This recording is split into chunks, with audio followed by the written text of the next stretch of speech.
তৌহিদি জনতার নাম ধরে পত্রিকা অফিসের সামনে জিয়াফতের নামে গরু জবাই, বই মেলায় তাসলিমা নাসরিনের বই রাখার দায়ে আপনার সব্যসাচীর স্টলে হামলা, যৌন হয়রানির অভিযুক্ত ব্যক্তির মুক্তি নিশ্চিত করার জন্য আপনার শাহবাগ থানায় হামলা। তো এই যে স্বঘোষিত তৌহিদি জনতার মব সৃষ্টি করে একটা আতঙ্ক তৈরি করা, এ ধরনের কর্মকাণ্ডগুলোকে বাংলাদেশ জঙ্গি রাষ্ট্র হিসেবে তকমা দিচ্ছে কি? আমি সংক্ষেপে বলি। প্রথমত হচ্ছে 5 আগস্টের পর বেশ কিছু লোকজন, এটা ট্রু যে এটা জঙ্গি নন জঙ্গি বিভিন্ন ধরনের মামলার আসামিরা 5 আগস্টের ইমিডিয়েট পরের 3 দিন এবং এর পরবর্তী কয়েকদিনে মুক্তি পেয়ে যায়। সেটা কতজন আমার কাছে ডাটা নেই, বাট অনেক লোক, আমরা নাম উল্লেখ করে সন্ত্রাসী, সাধারণ সন্ত্রাসী কিংবা হচ্ছে জঙ্গিবাদের সাথে কানেক্টেড ছিলেন বলে অভিযুক্ত এরকম লোক। এখন এইটার আমরা এক্সাক্ট কারণ জানি না, এটা সরকারের এক ধরনের ব্যর্থতা। অবশ্যই কিছু লোক কোঅর্ডিনেট করতেছে ওই ভায়োলেন্স গুলো বা ওই ধরনের অকারেন্স গুলো, যেই লোকগুলো অতীতে শেখ হাসিনার সময়ে জঙ্গিবাদী বিভিন্ন মামলায় জেলে ছিল, 5 আগস্টের পরে কিংবা ইমিডিয়েট আগে এরা মুক্তি পাইছে। এই রমজানে কোনো প্রকার ফি ছাড়াই আপনার প্রিয়জনকে টাকা পাঠান সোনালী পের মাধ্যমে। টাকা যাবে দেশে সোনালী পের সাথে। হিন্দু বৌদ্ধ খ্রিস্টান পরিষদের এখানে কেউ নেই। হ্যাঁ, আমরা প্রতিবেদন থেকে আমরা তথ্য বলেছি। আপনি এটি ব্যাখ্যা করেছেন যে আমি জাস্ট বলে রাখলাম। আপনি বলেছেন একটা ঘটনা, আমাদের যেহেতু সময় স্বল্প, আপনার একটু গবেষণাকে নিয়ে আমি আপনাকে সেই প্রশ্নটি করতে চাই। যেমন তৌহিদি জনতার নাম ধরে পত্রিকা অফিসের সামনে জিয়াফতের নামে গরু জবাই, বই মেলায় তাসলিমা নাসরিনের বই রাখার দায়ে আপনার সব্যসাচীর স্টলে হামলা, যৌন হয়রানির অভিযুক্ত ব্যক্তির মুক্তি নিশ্চিত করার জন্য আপনার শাহবাগ থানায় হামলা। তো এই যে স্বঘোষিত তৌহিদি জনতার মব সৃষ্টি করে একটা আতঙ্ক তৈরি করা, এ ধরনের কর্মকাণ্ডগুলোকে বাংলাদেশ জঙ্গি রাষ্ট্র হিসেবে তকমা দিচ্ছে কিনা?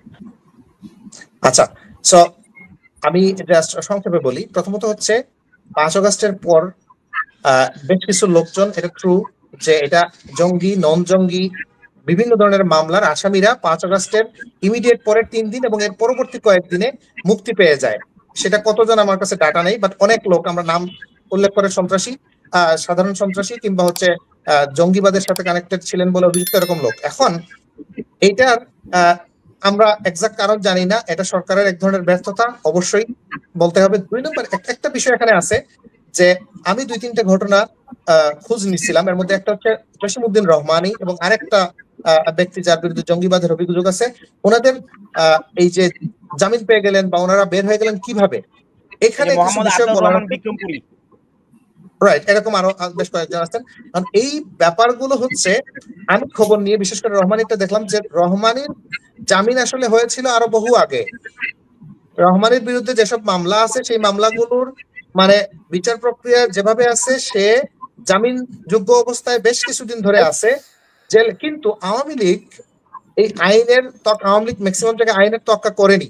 এখন রহমানই একটা থ্রেট হতে পারে, কিন্তু তাকে আপনি যদি আইন দিয়ে আটকাইতে না পারেন, আপনার আইন শক্ত করেন, আইন আপনার সংস্কার করেন, কিন্তু যেই আইনে সে জামিন পেয়ে যাবে সেখানে এরপরে জামিন পাওয়ার পরে তারা জোর করে আটকে রাখবে, এই সরকার সেই এবিলিটিও নাই এবং সেই ধরনের ম্যান্ডেটও নাই। তারা চায় না যে এরকম জোর করে কোনো কিছু করতেছে তারা সেটার অভিযুক্ত হবে।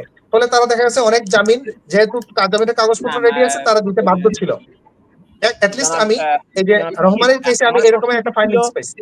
আমার প্রশ্নটি ছিল এইভাবে রাস্তায় আমি যাচ্ছি ওইটাতেই যাচ্ছি। আচ্ছা, হিজবুত তাহরীর এই মিছিল, আচ্ছা, ওইগুলোর ব্যাকগ্রাউন্ডটার জন্য এটা বলা ইম্পর্টেন্ট যে এরকমের পরিস্থিতি কিছু ব্যাকগ্রাউন্ড তৈরি হয়েছিল 5 আগস্টের পরে, যে কিছু লোক বাইরে চলে আসছে এবং তারা অবশ্যই উগ্র মন মানসিকতার বলে প্রমাণ পাওয়া যাচ্ছে বিভিন্ন জায়গায় তাদের।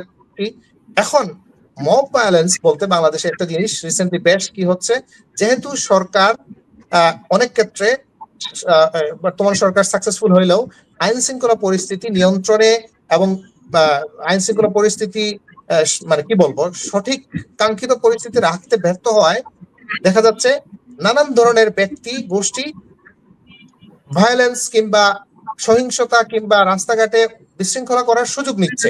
আমরা জানি এগুলা বিভিন্ন দাবি দাওয়া, রাস্তাঘাট বন্ধ করে রাখা হয়, এটা সেটার মধ্যে একটা হচ্ছে যে বিভিন্ন জায়গায় মব ভায়োলেন্স হচ্ছে বা হয়েছে রিসেন্টলি বেশ কিছু। সেই মব ভায়োলেন্স গুলো আমি অনেক মব ভায়োলেন্সের নিউজ অ্যানালিসিস করা কিংবা দেখা, পার্সোনালি ইনভেস্টিগেট করার পরে আমি দুইটা জিনিস দেখতে পাই যে কিছু মব ভায়োলেন্স আছে যে স্বতঃস্ফূর্ত, এখানে যে কারো মনে হচ্ছে কোথাও একজনকে লোককে ধরে পিটিয়ে মেরে ফেলতেছে, অপরাধী সন্দেহ করে বা এরকম হচ্ছে, এরকম কিছু কি হচ্ছে, কারণ পুলিশের সাহায্য অনেক জায়গায় পাওয়া যাচ্ছে না। আরেক ধরনের মব ভায়োলেন্স যেটা আমি কয়েকটা ঘটনা টেনে একটা প্যাটার্ন আকারে দেখাচ্ছিলাম যে কিছু মব ভায়োলেন্স আসলে মবের নামে চালানো হচ্ছে বা তৌহিদি জনতার নামে চালানো হচ্ছে, কিন্তু এগুলোর পিছনে কোঅর্ডিনেটেড লোক জড়িত, কিছু লোক কোঅর্ডিনেট করতেছে ওই ভায়োলেন্স গুলো বা ওই ধরনের অকারেন্স গুলো, যেই লোকগুলো অতীতে শেখ হাসিনার সময়ে জঙ্গিবাদী বিভিন্ন মামলায় জেলে ছিল, 5 আগস্টের পরে কিংবা ইমিডিয়েট আগে এরা মুক্তি পাইছে, এবং এদের কেউ কেউ বর্তমানেও অনলাইনে উগ্র জঙ্গিবাদী প্রচারণা চালাচ্ছে বলে প্রমাণ পাওয়া যাচ্ছে। মানুষ হত্যার উস্কানি দিচ্ছে, এরকম একজন ব্যক্তি যার নাম আপনি বললেন আতাউর রহমান টুই, তাকে দেখা যাচ্ছে বিভিন্ন অন্তত 3-4টা ঘটনার কথা আমি উল্লেখ করছিলাম যে এই 3টা ঘটনায় সে হচ্ছে মবকে নেতৃত্ব দিচ্ছে, কিন্তু বলা হচ্ছে এটা তৌহিদি জনতার স্বতঃস্ফূর্ত প্রতিবাদ। তো এইটা হচ্ছে আমাদের একটা কনসার্নের জায়গা যে হ্যাঁ, বাংলাদেশ এমন একটা দেশ, এখানে বাংলাদেশের মতো আরো অনেক দেশেই নানান ধরনের উগ্রপন্থার চিন্তার মানুষ থাকবে, আছে, ছিল। এখন ধন্যবাদ চেষ্টা করতেছে, এটা আমি সকলকে কথা বলার সুযোগ দেন। আমি আসবো আপনার কাছে।